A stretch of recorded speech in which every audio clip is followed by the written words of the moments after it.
Varicose veins కి సరైన చికిత్స కోసం సంప్రదించండి ఎవిస్ హాస్పిటల్. నమస్తే శశికాంత్ గారు. నమస్తే ఉషా గారు. కువైట్ లో జరిగిన ఇన్సిడెంట్ అవును. ఇప్పుడు మనం చూస్తూ ఉన్నాము. సోషల్ మీడియాలో చాలా వైరల్ గా మారిందని చెప్పొచ్చు. పెళ్ళైన 3 నిమిషాలకే డివోర్స్ తీసుకోవడం అనేది చర్చనీయాంశంగా మారింది. లీగల్ పరంగా యాజ్ ఏ అడ్వకేట్ గా మీరు రెగ్యులర్ గా చూస్తూ ఉంటుంటారు. డివోర్స్ చాలా ఎక్కువగా మీ దగ్గరకు వస్తూ ఉంటుంటాయి, కొన్నిసార్లు మాట్లాడి పంపిస్తుంటుంటారు.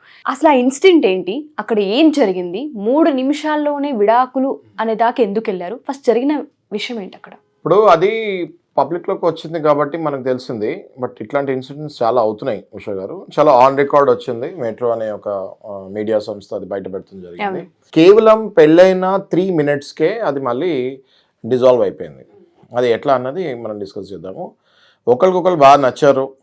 ఓకే, కువైట్లో వాళ్ళు పెళ్లి చేసుకుంటూ జరిగింది. కువైట్లో ఇప్పుడు మనలాగా ఇంత పెద్ద పెద్ద ఫంక్షన్ హాల్స్ ఇవి కాకుండా సింపుల్గా అక్కడ కోర్ట్ మ్యారేజ్ చేసుకుంటారు. దాని తర్వాత ఇంటి దగ్గర ఒక గ్యాదరింగ్ లాగా ఇస్తారు. దాంతో పెళ్ళి అయిపోతుంది. వీళ్ళు ఇంకా కోర్ట్ మ్యారేజ్ జరిగింది. ఇంటి దగ్గరికి వెళ్ళి గ్యాదరింగ్ ఇచ్చే సందర్భం అది.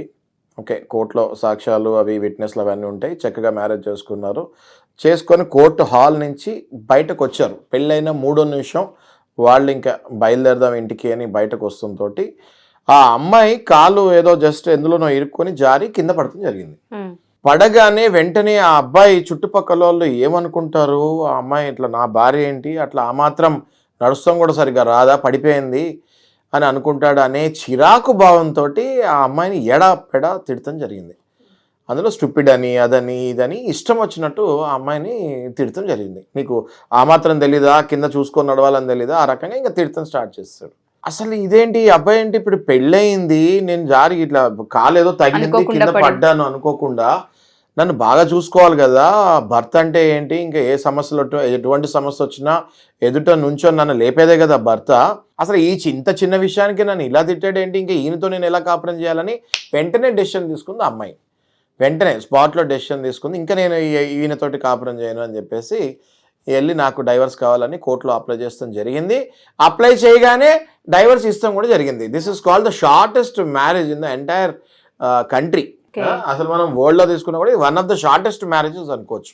అంటే కదా కరెక్ట్ గా 180 సెకండ్లు ఉషా గారు, పెళ్ళై 180 సెకండ్లు అయింది, డైవర్స్ అయిపోయింది. అంత ఇన్స్టెంట్ గా రియాక్షన్స్ ఏంటి, డివోర్స్ ఏంటి, అటు అబ్బాయిదైనా అమ్మాయిదైనా ఇటు పక్క పేరెంట్స్ ఉంటుంటారు, ఫ్యామిలీ మెంబర్స్ ఉంటారు, డివోర్స్ వరకు వెళ్ళే అంత దాకా ఆ ఇన్సిడెంట్ అంత ప్రభావితం ఎలా చేసింది అంటారు, కారణాలు ఏంటి? మీరు ఆలోచించండి ఉషా గారు. ఇప్పుడున్న అమ్మాయిలు కానీ ఇప్పుడున్న అబ్బాయిలు కానీ they are not accepting each other. ఎవరిని యాక్సెప్ట్ చేయట్లేదు. 99% వాళ్ళు నాకు ఈ జీవితం ఎందుకు, జీవితాంతం నేను ఇలాంటి వాడితో ఉండాలా అని చెప్పి ఇమీడియట్గా డెసిషన్స్ తీసుకుంటారు. దీనికి ఎన్నో కారణాలు ఉన్నాయి. ఇన్ఫ్యాక్ట్ ఈ టాపిక్ మనం డిస్కస్ చేసుకునేటప్పుడు I was also little shock మీరు చెప్పిన తర్వాత. సరే ఇది అనాలిసిస్ చేద్దాము, ఎందుకంటే మాక్సిమం నా దగ్గరికి వచ్చేవి డైవర్స్ కేసెస్. అనాలిసిస్ చేద్దాము, ఇది అసలు ఎందుకు ఇట్లా కూడా ఎట్లా జరుగుతుందా అనాలిసిస్ చేద్దాము అని నేను కొన్ని పాయింట్స్ కూడా రాసుకుంటాం జరిగింది. సో విత్ యువర్ పర్మిషన్ నేను మీకు పాయింట్స్ కూడా నేను చెప్తాను క్లియర్గా. సో ఇప్పుడు ఒకళ్ళకి 0% పేషెన్స్తో ఉంటున్నారండి వచ్చేవాళ్ళు. ఒకళ్ళ మీద ఒకరికి అసలు పేషెన్స్ అన్నది యాక్సెప్టే చేయట్లేదు. ఓపిక అన్నది కంప్లీట్గా నశించిపోయింది. That is number 1 point. మనం 2వ పాయింట్ కనుక తీసుకుంటే ఒకళ్ళు వీళ్ళు ఈజీగా ఇన్సల్ట్ చేసుకుంటున్నారు. అంటే భార్య ఏదైనా చేయరాని పని, ఏదైనా చిన్న తప్పులు ఏమైనా చేస్తే నేను ఎదుటి నుంచోవాల్సింది పోయి హస్బెండే భార్యని ఇష్టం వచ్చినట్టు తిట్టేస్తుంటే అది ఇన్సల్ట్గా ఫీల్ అవుతారు కదా ఆ భార్య. ఇప్పుడు ఆ ఇన్సల్ట్ తీసుకునే భార్యకు కూడా ఇంతకుముందు పాత రోజుల్లో భార్యలు ఏదైనా హస్బెండ్ అన్నా కూడా తట్టుకునేవాళ్ళు. ఇప్పుడు వాళ్ళు తట్టుకునే పరిస్థితులు, 2 చేతులు కలుస్తూనే తప్పట్లు అన్నట్టు వీళ్ళు ఏదైనా ఒక మాట అనగానే వీళ్ళు ఏది కాకముందే ఒక మాట అంటాము, మాట అనగానే వీళ్ళు విరుసుకు పడతాము. ఇంక ఎవరు కాంప్రమైజ్ సిచ్యువేషన్లో లేరు ఇప్పుడు. అదొకటి. ఇంకోటి మనం తీసుకుంటే డిస్యాక్సెప్టెన్స్, డిస్రెస్పెక్ట్ ఆన్ ఈచ్ అదర్. అంటే అసలు ఈయన ఒక మాట అనకపోని ఎవరైనా, హస్బెండ్ అని కాదు, ఎవరైనా ఏదైనా అనేది నేను యాక్సెప్ట్ చేయను, నేను దేనికి కాంప్రమైజ్ కాను, అత్తమామ దగ్గర నేను కాలు మీద కాలు వేసుకొని కూర్చుంటాను, నేను ఎందుకు లేచి నుంచోవాలి. లేకపోతే అబ్బాయి ఒకవేళ మనం తీసుకుంటే అమ్మాయి పుట్టింటికి నేను వెళ్ళను, నేను ఎందుకు వెళ్ళాలి. There is no acceptance between 2 families లాగా అయిపోతుంది. అండర్స్టాండింగ్ అనేది అసలు ఒకళ్ళ ఫ్యామిలీని ఒకళ్ళు యాక్సెప్ట్ ఎందుకు చేయాలి. Why should I accept them అన్న స్టేజ్కి వెళ్ళిపోతున్నారు. మనం ఇంకో పాయింట్ కనుక తీసుకుంటే ఇప్పుడు చూడండి, డిస్రెస్పెక్ట్ ఆన్ మ్యారేజ్ అనే ఇన్స్టిట్యూషన్ మీదనే అసలు డిస్రెస్పెక్ట్ అంటే ఈ పెళ్ళి, ఈ 7 అడుగులు వేయాలి, సప్తపది చేయాలి, ఒక 70 ఏళ్ళు కలిసి కాపురం చేయాలి, పిల్లలు మనవాళ్ళు, అంటే ఒక విజన్ లేదు వీళ్ళకి. మ్యారేజ్ జరిగిన తర్వాత నా ఫ్యామిలీ ఇలా ఉండాలి, సొసైటీలో మనం ఇలా బతకాలి, ఒక స్టేచర్ ఉండాలి, ఒక స్టేటస్ ఉండాలి, మనల్ని చూసి నెక్స్ట్ పెళ్ళిళ్ళు చేసుకోబోయే వాళ్ళు ఆదర్శంగా తీసుకోవాలి అన్నది లేనేలేదు. అసలు వైవాహిక జీవితం మీద, వైవాహిక బంధం మీద వాళ్ళకి అవేర్నెస్ లేకపోవడం. డిస్రెస్పెక్ట్ ఆన్ ద మ్యారేజ్ అనే ఇన్స్టిట్యూషన్ మీద కంప్లీట్ డిస్రెస్పెక్ట్ అండి. ఇంకోటి తీసుకుంటే ఇన్సిడెంట్ ని గ్రాంటెడ్ గా తీసుకుంటారు. అంటే పెళ్ళయింది, ఇంక ఇది అయిపోయింది, ఇంక నేను ఎలా ఉన్నా భరించాలి అని భార్య అనుకుంటుంది, నేను ఎలా ఉన్నా భరించాలి అని భర్త. అంటే ఇంకా ఒకళ్ళకొకళ్ళు కాంప్రమైజ్ అవుదాము, సిచ్యువేషన్స్ మీద గొడవలు పడకుండా ఉందాము, పేషెన్స్, మనం అన్నట్టు అండర్స్టాండింగ్ ఉందాం, మిస్అండర్స్టాండింగ్ తెచ్చుకోకుండా ఏదైనా ఉంటే డిస్కస్ చేసుకొని సాల్వ్ చేసుకుందాము అన్నది పోయింది.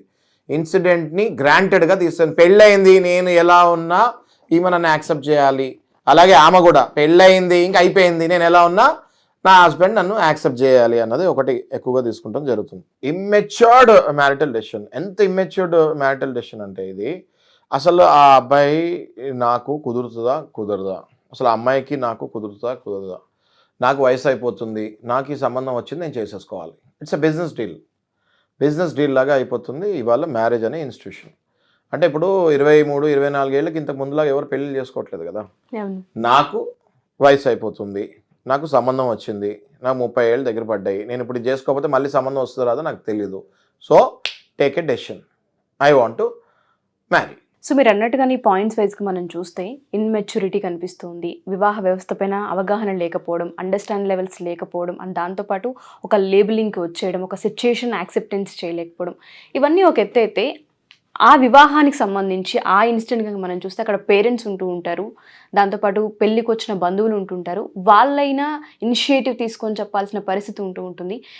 3 నిమిషాల్లోనే తంతు పూర్తి చేసేలా ఉంది అంటే అక్కడున్న మనుషులు కానీ, దానిలో పార్టిసిపేట్ చేసిన పేరెంట్స్ని కానీ ఏ విధంగా చూడాలి అంటారు? అంటే వివాహ వ్యవస్థ అనేది అంత ఈజీ అయిపోయిందా? అంతే కదండి. ఇప్పుడు ఈ జనరేషన్లో వివాహం అన్నది ఒక కమిట్మెంట్ లాగా చేసుకుంటున్నారు తప్ప, అంటే చేసుకోకపోతే ఇంకా ప్రాబ్లం, నాకు మళ్ళీ సంబంధాలు రావని చేసుకుంటున్నారు. ఎంత షార్ట్ టెంపర్డ్ చూడండి మీరు. ఇప్పుడు ఈ ఘటనలో చూడండి, అది ఏ దేశమైనా కానీ అది మనుషులే కదా. సో ఈ ఘటన చూడండి మీరు, పెళ్ళైన 3 నిమిషాలకే ఒకళ్ళనొకళ్ళు అంటే ఎంత ఈగో ఫీలింగ్ లో ఉన్నారో చూడండి, ఎంత షార్ట్ టెంపర్ లో ఉన్నారో చూడండి. ఇద్దరు షార్ట్ టెంపర్ లో ఉన్నారు ఇందులో ఇన్సిడెంట్ లో చూస్తే.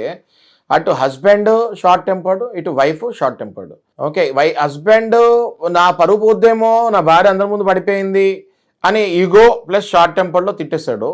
ఆ వైఫ్ ఏమో సరే అందరి ముందు తిట్టేశాడు, ఇంకా నేను వీడితో ఉండేది ఏంటి అని చెప్పి వైఫ్ ఇమీడియట్ గా. ఇద్దరు షార్ట్ టెంపర్, ఇద్దరు ఇంపల్సివ్. అంతేకాకుండా మీరు చూడండి, ఈ అబ్బాయిలకు కానీ అమ్మాయిలకు కానీ ఎక్స్టర్నల్ ప్రెషర్ ఎక్కువ ఉంటుంది. అంటే ఎక్స్పెక్టేషన్ ఎక్కువ ఉంటుంది. అంటే ఇదిగోండి, నువ్వు మ్యారేజ్ చేసుకుంటున్నావు, మరి నీ హస్బెండ్ ఎట్లా ఉంటాడు, వాళ్ళ ఫ్రెండ్స్ దగ్గర, వాళ్ళ చుట్టాల దగ్గర, మీ ఆయన ఎలా ఉంటాడు, ఎలాంటి వాడు నువ్వు చేసుకుంటున్నావు, ఇన్ని రోజులు మరి ఇలా మాట్లాడావు, ఇన్ని రోజులు నువ్వు ఇలా స్టైల్ కొట్టావు కదా, ఇన్ని రోజులు ఇలా స్టైల్ కొట్టావు కదా మా దగ్గర, మరి ఇప్పుడు నువ్వు చేసుకునేవాడు ఎలా ఉంటున్నాడు, వాడి స్టేచర్ ఏంటి, వాడి లుక్స్ ఏంటి, ఈ ఎక్స్పెక్టేషన్స్ హెవీ అయిపోద్ది. ఎప్పుడైతే ఈ ఎక్స్పెక్టేషన్స్ హెవీ అయ్యి వచ్చేవాడు వాళ్ళ ఫ్రెండ్స్కి నచ్చకపోయినా కూడా ఈమెకు ప్రాబ్లం అవుతుంది. మీకు అర్థమైంది కదా. Similarly with the boy also. Okay, no choice for the boys also. Boys కూడా సిమిలర్లీ, మరి ఇంత పెద్ద మాటలు మాట్లాడతారో, నువ్వు చేసుకునే వైఫ్ మరి ఇప్పుడు ఎట్లా ఉంది అని వాళ్ళ ఫ్రెండ్స్ ఏం కమెంట్ పాస్ చేస్తారో అనే టెన్షన్లో ఈ బాయ్స్ కూడా పెళ్ళిళ్ళలో ఎక్స్టర్నల్ ప్రెషర్. ఈ ఎక్స్టర్నల్ ప్రెషర్ అంటే ఏంటి, హెచ్చులకి వెళ్తూ ఉంటారు అన్నమాట వీళ్ళు.